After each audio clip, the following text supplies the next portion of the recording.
성경을 읽다 보면 조금 안타까운 장면이 간혹 나올 때가 있습니다. 이를테면 아담과 하와가 선악과를 따먹고 하나님으로부터 멀어지게 된 사건, 혹은 출애굽하던 이스라엘 백성들이 이제 가나안을 코앞에 두고 정탐하고 돌아온 후에 하나님의 말씀을 신뢰하지 못한 보고를 했다가 40년 동안이나 애굽 땅을 뺑뺑이를 돌아야 했던 그런 순간들, 그리고 우리가 잘 아는 삼손이 들릴라에게 그 나실인의 비밀을 알려줌으로 인해서 머리가 깎이고 힘을 잃어서 블레셋의 포로로 잡혀갔던 일들, 가롯 유다가 예수님을 은30에 팔아버린 일들, 이 모든 것들이 다 아쉬움으로 남는 장면들이에요. 그런데 제가 성경에서 가장 개인적으로 좀 아쉽다고 여기는 장면이 있는데, 그 장면이 바로 이 바벨탑 사건이에요. 왜냐하면 이 바벨탑 사건 때문에 사실은 인류의 언어가 나뉘어지게 된 거거든요.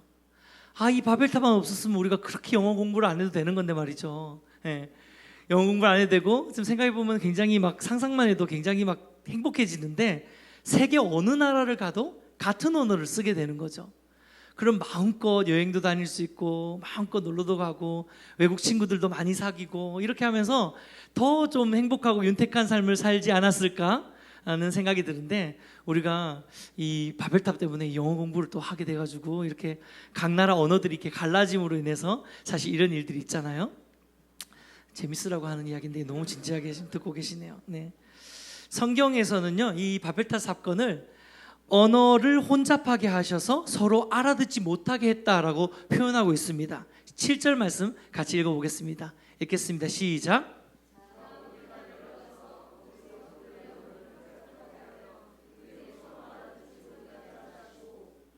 저는 이 말씀을 이렇게 묵상하다 굉장히 은혜를 받았어요. 왜냐하면 내가 하나님 말씀에 굉장히 신실한 사람이구나, 이런 생각을 하게 됐거든요. 여러분 생각해 보시면, 하나님이 바벨탑 사건을 통해서 하나님의 의도를 가지고 인류의 언어를 다 나누셨어요. 그래서 성경을 보면은 못 알아듣게 했죠. 이해하지 못하게 만들었다는 거죠. 언어를 흩으셨다고. 그래서 사실 다른 나라의 언어를 이해하지 못하는 게 성경적인 줄 믿습니다. 네.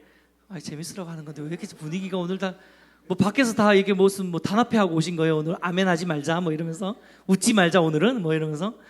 네, 사실 이게 정말 맞거든요. 우리가 하나님께서 혼잡하게 만든 언어를 우리가 이해를 못하게 만드셨는데, 굳이 또 그걸 이해하려고 열심히 공부하는 분들이 또 간혹 있어요. 회개할지어다. 네, 나 영어 좀 듣는다 이런 분들 다 회개하세요. 오늘 성경적이지 않습니다. 네, 뭔 소리를 하는지 모르겠는데, 네. 아무튼 실없는 소리는 그만하고 본론으로 좀 돌아가서요.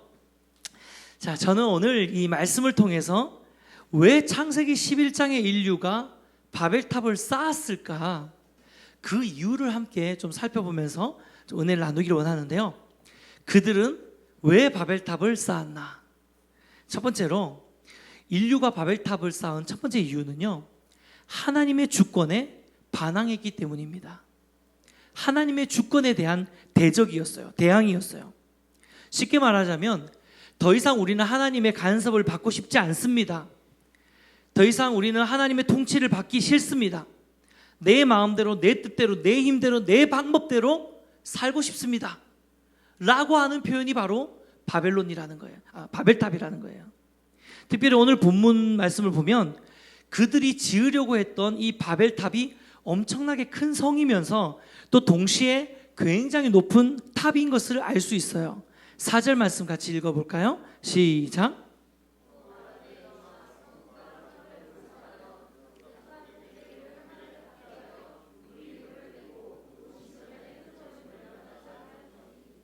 자, 이 본문을 보면 바벨탑을 쌓은 이유를 정확하게 오늘 본문이 기록하고 있는데요, 탑 꼭대기를 하늘에 닿게 하고 우리 이름을 내자라고 기록하고 있어요. 이게 바벨탑을 쌓았던 사람들의 의도였던 거예요. 목적이었던 거예요. 탑 꼭대기를 하늘에 닿게 해서 우리 이름을 내자. 자, 왜 그들은 바벨탑을 쌓으면서 탑 꼭대기를 하늘에까지 닿게 했을까? 이것을 생각해 보면은 이 사람들의 마음에 근저에 있는 이 마음을 이해할 수가 있습니다. 자, 힌트를 주자면, 바벨탑 사건이 일어나기 바로 이전에 나왔던 인류가 겪었던 가장 큰 사건 중에 하나가 뭐죠? 바로 전에 나온 사건, 홍수. 노아의 홍수. 여러분, 노아의 홍수 심판이죠. 창세기 11장의 그 백성들은 조상들로 인해서 하나님께서 그 인류의 조상들을 다 죄로 인해서 멸절시킨 다음에 노아를 통해서 새로운 인류를 지금 확장시키고 자손들을 번성시키고 있다는 것을 구전을 통해서 들어서 알고 있었을 거예요. 그래서 홍수 사건들을 다 알고 있었던 사람들입니다. 그러니까 그들 마음에 이런 생각이 드는 거죠. 또다시 하나님이 홍수로 우리를 멸망하면 어떡하지? 또다시 이런 일들이 일어나면 어떡하지? 하나님이 우리를 심판하시면 어떡하지? 하나님 우리를 간섭하시면 어떡하지? 우리 마음대로 살고 싶은데? 그러면 바벨탑을 쌓아서 하늘에까지 높여져서 하나님의 심판이 우리에게 미치지 못하도록 해야 되겠다. 이것이 그들의 의도였다는 거예요. 하나님의 통치와 하나님의 심판과 하나님의 간섭을 피하려 했다는 것입니다. 여러분, 여기서 되게 중요한 게 하늘에 닿을 만큼 높게 라는 문장인데요. 여러분, 하늘에 닿을 만큼 높게 라는 것은 단순히 높이를 높게 쌓자라는 의미 이상의 의미를 가지고 있어요. 이건 뭐냐면 하나님과 비교되게 라는 뜻을 가지고 있는 것입니다. 하나님과 비교되게, 하나님과 같이 높아지려는 것이죠. 여러분, 이거 어디서 들어본 것 같지 않습니까? 이 말씀? 창세기 3장. 창세기 3장에서 뱀이 아담과 하와를 찾아와서 사람에게 어떻게 꼬입니까? 이 선악과를 먹으면 누구 같이 된다고요? 하나님과 같이 된다고 이야기를 하고 있어요. 여러분, 이것이 죄의 속성인 줄 믿습니다. 여러분, 죄는 하나님과 같이 높아지려는 교만을 반드시 그 죄의 속성 안에 숨겨져 있어요. 모든 죄의 근원을 살펴보면 결국은 교만이 들어가 있는 거예요. 하나님을 하나님으로 여기고 우리를 피조물로 인식하는 것이 아니라 모든 죄의 속성은 내가 내 삶의 주인이 되고 내가 하나님과 같이 되려고 하는 그 교만이 배어 있다는 사실을 우리는 반드시 기억해야 돼요. 오늘 이 바벨탑도 마찬가지예요. 하늘에 닿을 만큼 높게 우리가 하나님과 같이 되어서 그리고 우리 이름을 내자. 여기서 우리 이름을 내자는 것은 우리가 유명해지자 이런 의미가 아니라 우리가 대대 후손, 우리의 자손을 계속 이어서 대를 잇자라는 의미를 갖고 있어요. 그래서 이스라엘 그 당시의 백성들의 개념 안에는 족보의 개념이 있었잖아요. 그러니까 내 이름을 낸다는 건 뭐냐면 내 후대 또 후대까지 이어져도 조상의 이름은 남게 되는 거거든요. 그래서 우리 이름을 내자라고 한 것입니다. 결국은 하나님 우리 또 심판하려고요? 어디 한번 해보세요. 우리가 이렇게 높게 쌓을 거예요.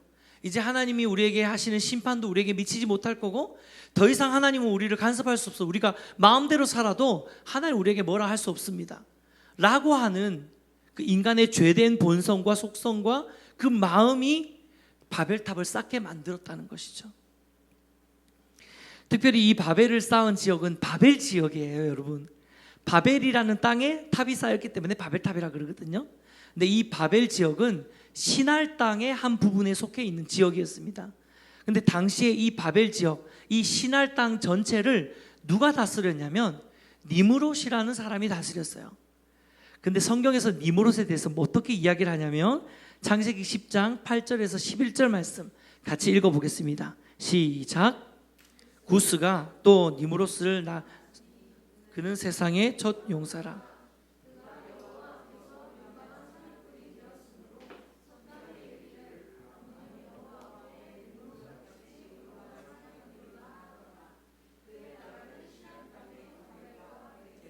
악각과 갈레에서 시작되었으며, 사실 이 니므롯이라는 이름부터 반역자, 대적자 이런 뜻을 가지고 있어요. 니므롯이라는 이름은.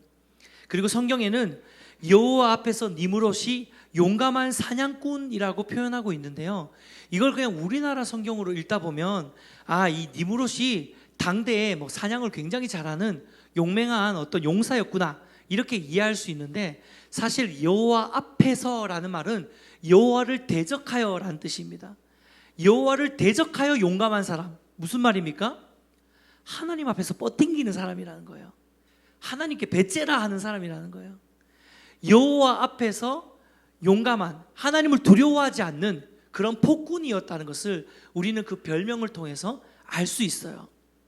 그래서 여호와를 대적하는 대적군, 전쟁군 이런 뜻을 가지고 있는 것이 바로 니무롯이었어요. 결국 니무롯은 생각해보면 아마 이런 사람이었던 것 같아요. 야, 뭐 당대에 좀 권력이 있었기 때문에, 힘이 있었기 때문에, 야, 이 땅에서 내가 제일 힘이 세, 난 하나님보다 더 힘세, 누구든지 이제 내 통치 아래 다 들어올 거야, 이러면서 하나님 앞에 좀 뻗팅기는 약간 건달 같은 그런 반역자의 모습이 바로 니무롯이라는 거예요. 근데 이 니무롯이 자신이 통치하던 시날 땅의 바벨 지역에 바벨탑을 쌓자고 사람들을 부추기고 있는 거예요. 근데 그것은 다분히 하나님을 대적하기를 원하는 것이고, 자신이 이 땅에서의 권력과 통치와 주권을 가지려고 한 행동이었다는 거예요. 사랑하는 여러분, 결국 이 바벨탑은, 이 바벨탑 사건 안에 있는 핵심은 뭐냐면 주도권의 문제입니다. 누가 주인이냐라는 것을 보여주고 있는 것이 바벨탑 사건이에요. 바벨탑은 니무롯과 창세기 11장의 인류들이 더 이상 하나님이 내 주인이 아닙니다, 내가 내 삶의 주인이 되겠습니다 라고 선언한 어떤 상징적인 행동이고, 또 심지어 이것은 종교적인 행동이라는 거예요. 신을 바꾸는 행동이라는 거예요. 여러분 아실지 모르겠는데 이 바벨탑이라는 것은 사실 그 인류 역사상에 지구라트라는 거 들어보셨나요? 지구라트라는 문명상에 나오는 건물들인데, 이렇게 커다란 건물에 이렇게 나선형으로 돌아가는 건물들이 있어요. 검색해 보시면 나오는, 제가 사진을 미처 준비를 못했는데 이 지구라트를 의미하고 있는 거예요, 바벨탑은. 그런데 이 지구라트는 고대의 신전이었습니다. 신전으로 활용이 되던 것이었어요. 결국 이 니무롯을 비롯한 창세기 11장의 바벨탑을 쌓았던 사람들 안에 있었던 것은 하나님을 하나님으로 여기지 않고 내가 이제 신이 되는 거예요. 내가 이 땅을 다스리는 주인이 되려고 한 하나님을 향한 반역 행위로 바벨탑을 쌓았다는 것입니다. 근데 여러분 생각해 보면 이 바벨탑 문제는 당시의 인류에게만 허용되는, 해당되는 문제가 아니라 오늘날 살아가고 있는 저와 여러분에게도, 우리도 다 동일하게 겪고 있는 문제가 바로 이 바벨의 문제라는 것입니다.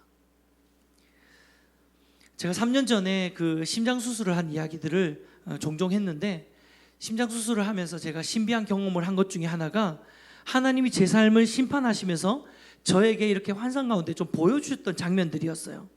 그런데 제가 제 힘과 제 노력으로 열심히 쌓아 올렸던 그 결과들이 하나님의 관점에는 그게 얼마나 높이 쌓았느냐가 아무런 의미가 없는 것이라는 것을 하나님의 심판을 통해서 제게 보여주셨는데, 마찬가지로 여러분, 우리 삶의 주인이 되어서 우리가 주도권을 가지고 이 땅 가운데서 열심히 무언가를 쌓아간다면 그것은 또 다른 형태의 바벨탑밖에는 되지 않는다는 거예요. 중요한 것은 우리의 삶 가운데 정말 주인이 하나님이심을 인정하고 살 때에 비로소 그 삶 가운데 하나님의 통치가 임하고 하나님의 주권이 임하는 거예요. 하나님의 역사가 회복되는 것입니다. 그런데 우리는 너무 많은 순간 하나님이 주인이 아닌 내가 내 삶의 주인으로 살아가고, 그러면서 열심히 무언가를 성취하고 이루고 쌓아 올리려고 애쓰면서 평생을 그렇게 허비하고 있는 거예요. 근데 전도서 말씀에도 이야기하잖아요. 해 아래 새 것이 없다고. 모든 것이 다 허무한 것이고 헛된 것이라고. 여러분, 하나님이 주인 되지 않는 우리의 삶에 모든 쌓아 올리는 바벨탑은 결국은 다 헛된 것인 줄 믿습니다. 그래서 중요한 것은요, 인생의 가장 중요한 진리는 내 삶의 어떤 탑을 어떻게 쌓아 올리느냐, 내 삶의 어떤 열매들을 내가 어떻게 만들어내느냐, 내 인생의 결과들을 어떻게 쌓느냐가 중요한 것이 아니라 내 인생의 주인이 누구냐가 더욱 중요한 것인 줄 믿습니다. 그런데요, 세상 사람들은 그렇게 살지 않아요. 세상 사람들은 자신의 삶의 주인이 누구인지를 고민하며 살지 않고 내가 무엇을 이루려고 살아가는 삶을 대부분 산다는 거예요. 근데 여러분 어떻습니까? 우리의 삶을 한번 돌아보면 우리도 똑같이 그렇게 살고 있지는 않는지, 이 시간 우리가 하나님 말씀 앞에 다시 한번 우리의 삶을 돌아보는 계기가 되시기를 축복해 드립니다. 그리고 믿음으로 결단하시기를 축복합니다. 여러분, 하나님이 주인 되셔야 됩니다. 네. 그렇지 않을 때 우리는 또 다른 바벨을 열심히 쌓게 되는 것이, 그것이 인간의 죄악된 본성인 줄 믿습니다. 자, 두 번째로 인류가 바벨탑을 쌓은 두 번째 이유는 하나님의 사명을 잃어버렸기 때문에 바벨탑을 쌓고 있는 것이에요. 자, 오늘 본문을 잘 관찰해 보면 계속해서 의도적으로 반복하는 단어가 있어요. 성경이 있으신 분들 성경을 한번 보시면 1절에 보면 온 땅에, 4절에 보면 온 지면에, 8절에 보면 온 지면에, 9절에 온 땅에, 그리고 9절 마지막에도 온 지면에 흩으셨더라. 온 땅과 온 지면이 계속해서 짧은 본문 안에 반복되어지고 있는 것을 보게 됩니다. 이렇게 말씀이 온 땅과 온 지면이라는 단어를 계속해서 반복해서 기록하는 이유는 뭐냐면, 바벨탑 사건이 본질적으로 하나님이 인간에게 맡겨주신 사명, 뭐였죠? 창세기에서 나오잖아요. 초반에 생육하고 번성하여 온 땅에 어떻게 하라고요? 충만하라, 땅을 다스리라 라는 이 언약의 약속, 말씀, 사명, 이 사명에 정반대의 길을 가고 있는 것을 말씀이 지금 보여주고 있는 거예요.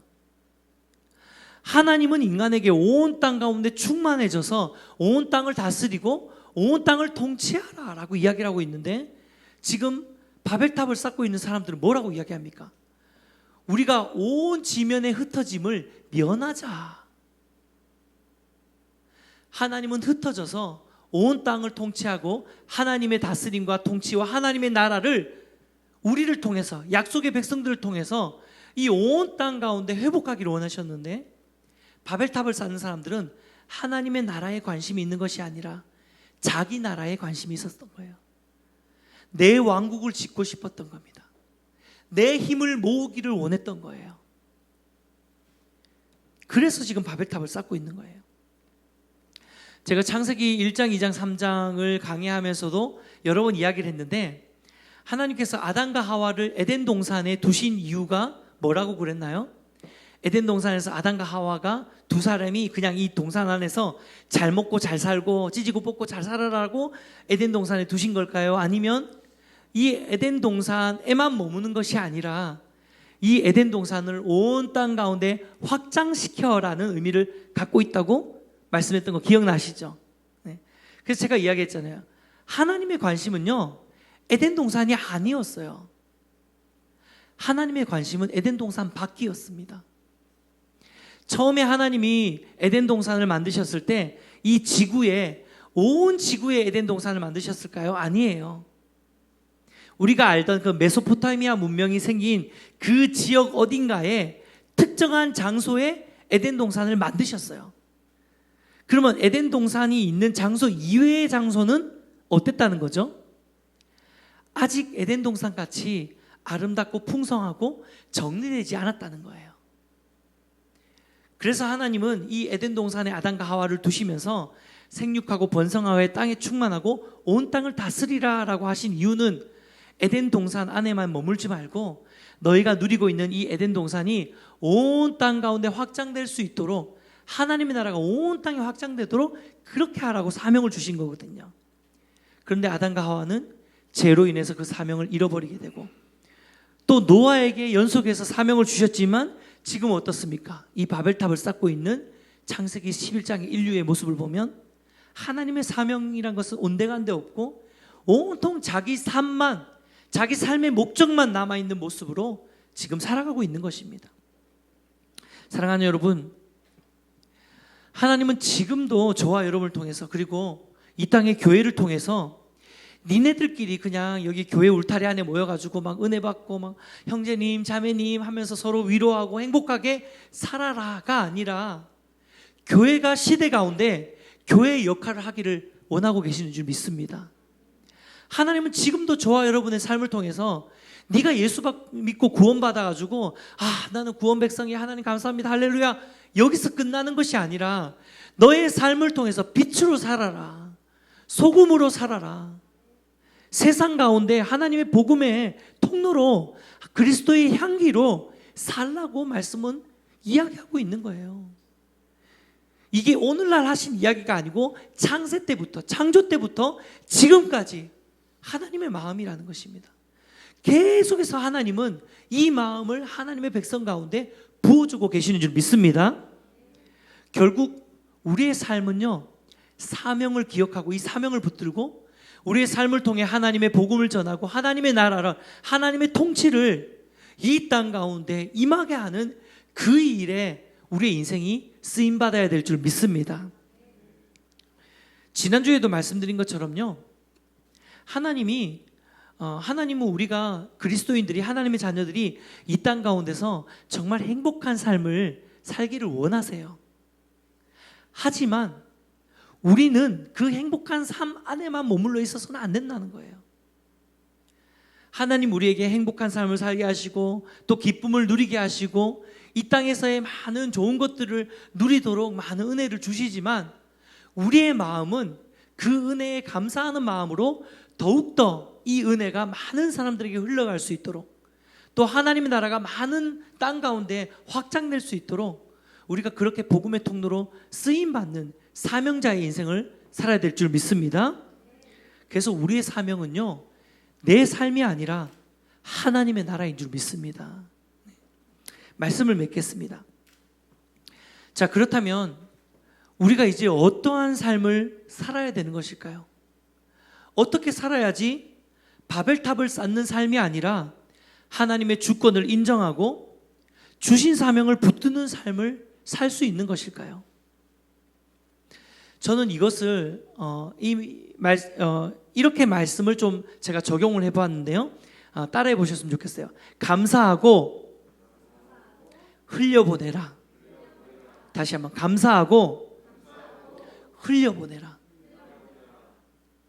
저는 우리가 하나님, 내가 내 삶의 주인이 아니라 하나님이 진짜 내 삶의 주인입니다 를 인정하고, 그래서 하나님, 내 삶은 하나님의 삶입니다. 내가 사명자로 살겠습니다. 하나님의 나라를 전파하고 복음을 전하는 삶을 살겠습니다. 이런 마음을 우리가 가진다면 반드시 이 두 가지 적용을 해야 된다고 믿습니다. 감사하고 흘려보내라. 여러분, 하나님이 내 삶의 주인이심을 날마다 붙들고 인정하는 가장 구체적인 방법은 저는 감사라고 생각해요. 여러분, 감사는 내 힘으로 사는 인생은 절대로 할 수 없는 거예요. 내 힘과 내 노력과 내 의지와 내 방법대로 사는 인생이 감사할 게 뭐가 있습니까? 다 내 힘으로 하는데.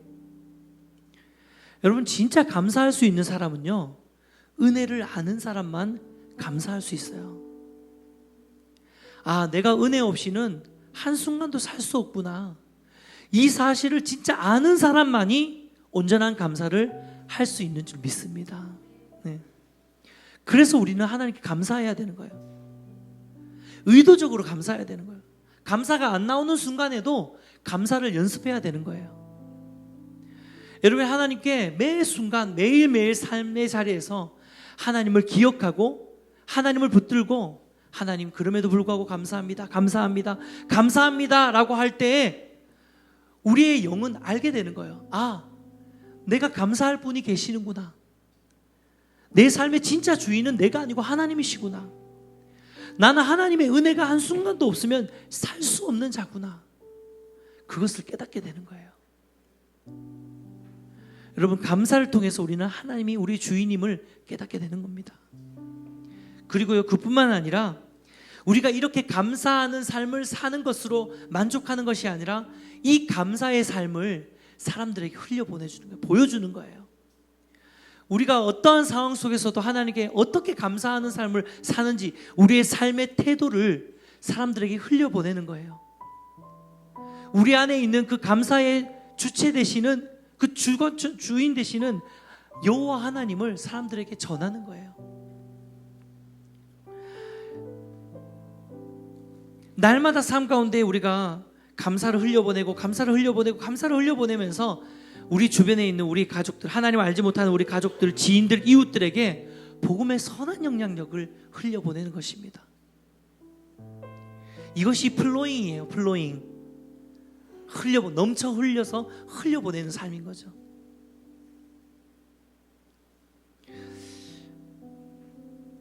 여러분, 이것이 하나님이 우리에게 진짜 원하는 삶인 줄 믿습니다.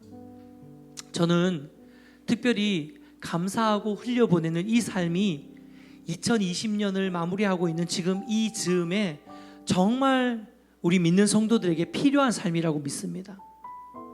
왜냐하면요, 2020년은 너무너무 감사하기 힘든 한 해였거든요.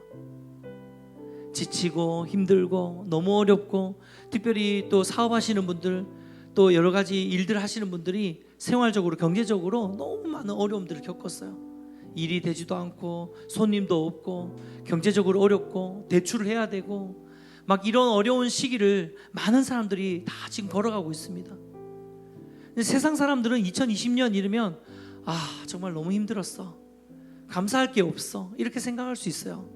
그런데 그럼에도 불구하고 하나님을 믿고 있는 우리들은 그 상황 속에서도 온전한 감사로 주님을 예배해야 되는 줄 믿습니다. 그렇게 우리가 하나님을 예배하고 하나님께 감사하는 삶을 살 때에 세상 사람들이 보게 되는 거거든요. 도대체 저 사람들은 뭐가 있길래 저렇게 감사하나? 저는 그것이 복음의 선한 영향력이라고 믿습니다. 그렇게 흘려보내는 거예요. 우리 안에 상황과 환경을 뛰어넘는 하나님을 향한 이 감사를 세상 가운데 흘려보내는 것입니다. 그렇게 될 때 그 우리의 삶을 통해서 예수 그리스도의 복음이 많은 사람들에게 확장되어질 줄 믿습니다. 그래서요, 저희는 교회적으로 조금 더 구체적인 적용을 좀 해봤으면 좋겠는데, 다음 주일이 추수감사주일이잖아요. 그래서 저희는 추수감사절에 특별한 이벤트를 할 것입니다. 뭐냐면요, 우리가 지난 한 해에 그럼에도 불구하고 하나님을 향한 이 감사의 마음을 담아서 이 마음을 우리의 지인들에게, 우리의 이웃들에게 나누기로 원하는데요, 저희가 감사 키트를 만들었어요. 이렇게 여기에 보면은 이 마스크도 있고 마스크팩도 들어가 있고요, 그리고 조그만한 다과, 간식들도 이렇게 준비를 하고, 이 앞쪽에는 저희가 지금은 이렇게 편지를 써놨는데 공란으로 드릴 거예요. 그래서 여러분의 마음에 일주일 동안 제가 숙제를 드리겠습니다. 5명의 영혼을 생각하세요. 내가 정말 감사를 나누고 싶은 5명. 넌 크리스찬이면 더 좋고요, 뭐 크리스찬도 괜찮아요. 근데 이 5명의 정말 이 감사가 흘러가야 될 5명을 여러분 일주일 동안 기도하면서 마음에 품고 오셔서 다음 주일날 저희가 예배 끝나고, 추수감사절 예배 끝나고 난 다음에 이 감사 키트를 함께 만들 것입니다. 그래서 여러분이 직접 여기에 물건들을 담고, 그리고 여기에 여러분이 손수 펜을 써서 누구누구야 아니면 누구누구님 이렇게 써서, 정말 한 해 동안 수고하셨습니다, 고생하셨죠, 너무 감사하기 어려운 날이지만 이번 주일이 감사절이래요. 그래서 힘든 상황이지만 한번 감사해 봅시다, 이런 마음들 있잖아요. 그런 글귀를 써서 여러분의 지인들 5분에게 이제 감사절 때 이제 선물을 나누는 거예요. 그 일을 우리가 했으면 좋겠습니다. 기도하고 축복하는 것은요, 저와 여러분의 삶이 나만의 바벨탑을 쌓는 삶이 아니라 정말 감사하고 그 감사를 구체적으로 우리 삶을 통해서 흘려보내는 삶의 예배로 살아갈 때에 하나님 우리의 주인 되심을 인정하고, 또 우리에게 주신 이 사명을 기억하고 살아가는 저와 여러분 되시기를 주님의 이름으로 축복해 드립니다.